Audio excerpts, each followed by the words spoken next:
तो प्यारे बच्चों, मैं मनोज वर्मा आज आपको आपकी हिंदी की पाठ्य पुस्तक कृतिका से पाठ 2 हमने शुरू किया हुआ है, जीवन का लक्ष्य।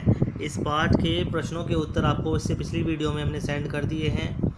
जिन बच्चों ने पिछली वीडियो अब तक नहीं देखी है वो पिछली वीडियो ज़रूर देखें। उसमें वाक्यों के भाव भी लिखवा रखे हैं, ये दोनों कार्य इसमें करा दिए गए हैं। अब करते हैं इस पाठ के सही विकल्प। जीवन में सफल होने के लिए क्या करना आवश्यक है? अनेक स्थानों की यात्रा करना, बिना रुके चलना, रुचि का काम चुनना या मंजिल का सही समय पर चुनाव। तो यही ऑप्शन बिल्कुल सही है, यही उत्तर बिल्कुल सही है इसका कि मंजिल का सही समय पर चुनाव करना। इसके आगे हम सही का निशान लगा लेंगे। इसके बाद अगला प्रश्न है, कैसा व्यक्ति संसार में कोई महान कार्य नहीं कर पाता? जो दूसरों की सलाह पर अपनी दिशा बदल देता है, यानी कि अपनी दिशा त्याग देता है। जो क्षण क्षण में विचार बदलता है।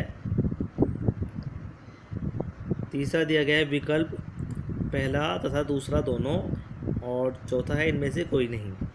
तो ऊपर के दोनों विकल्प सही हैं, इसलिए हम तीसरे विकल्प के आगे सही का निशान लगाएंगे, जिसमें दिया गया है कि विकल्प पहला तथा दूसरा दोनों। इसके आगे हमने सही का निशान लगा लिया है बच्चों। इसके बाद अगला प्रश्न है, 4 तत्सम तथा 4 तद्भव शब्द लिखिए। अब देखिए बच्चों, तत्सम शब्द वे होते हैं जो संस्कृत से सीधे हिंदी में प्रयोग किए जाते हैं, और तद्भव शब्द वे होते हैं जो संस्कृत से हिंदी में आते आते अपना रूप बदल लेते हैं। जैसे कि तत्सम शब्द है यश, यमुना, स्रोत और चरित्र, और तद्भव शब्द है चांद, सच, काम, निखार। इसके बाद शब्दों के 3 पर्यायवाची लिखने हैं। पेड़ के पर्यायवाची वृक्ष, विटप, तरु। चिड़िया के पर्यायवाची पक्षी, खग, विहग। सागर के पर्यायवाची वारिधि, समुद्र और रत्नाकर। और कदम के पर्यायवाची पग, पाँव, डग। तो इस काम को आप पूरा कर लें। कदम के पर्यायवाची पग, पाँव, डग। अब इससे आगे देखते हैं।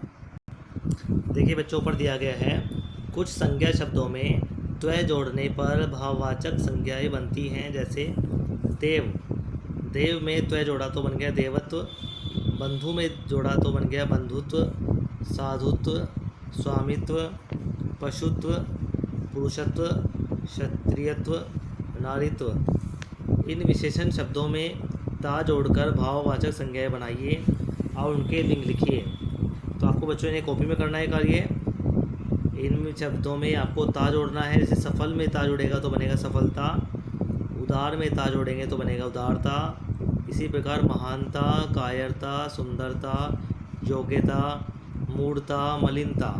और इन सब के आगे आपको लिखना है स्त्रीलिंग। ये सब जो है स्त्रीलिंग बन जाएंगी जब भी भाववाचक संज्ञाएं बनेंगी।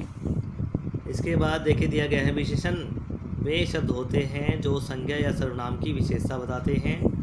क्रिया विशेषण वे शब्द हैं जो क्रिया की विशेषता बताते हैं। जैसे तेज दौड़ा में दौड़ा शब्द क्रिया है और उसकी विशेषता बताने वाला शब्द तेज क्रिया विशेषण है। निम्नलिखित शब्दों में से विशेषण और क्रिया विशेषण वाले शब्द समूह अलग अलग कीजिए।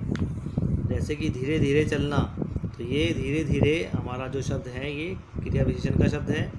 बहुत खाना, तो जो बहुत आ जाएगा आपका, ये हमारा क्रिया विशेषण है। बूढ़ा व्यक्ति, बूढ़ा इसमें जो शब्द है वो विशेषण है।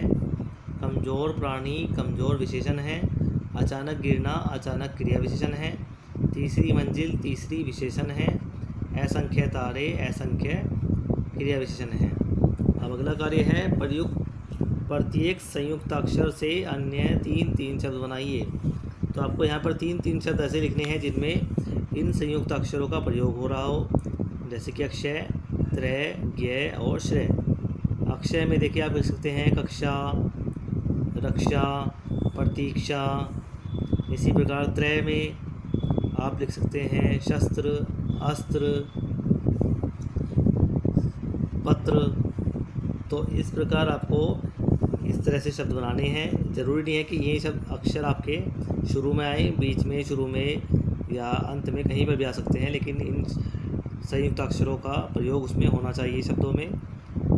इसके बाद अंतिम कार्य दे रखा है इसमें। निम्नलिखित वाक्यों में की और की का उचित प्रयोग कर रिक्त स्थान भरिए। पहला दिया गया है की और दूसरा दिया गया है की। छोटी की मात्रा लग रही है पहले वाले पर, दूसरे पे बड़ी की मात्रा। तो कौन सा की कहाँ पर प्रयोग होगा इसको आपको पढ़ के समझना होगा। विचार करना चाहिए कि आखिर हम क्या चाहते हैं। सफलता की कोई सीमा नहीं होती। निरंतर टपकने वाले झरने की बूंदें भी शिराओं का सीना चीर देती हैं। महत्वपूर्ण यह है कि आप कार्य किस तरह कर रहे हैं। आवश्यकता यह तय करने की है कि आखिर हम किस क्षेत्र में सफल होना चाहते हैं।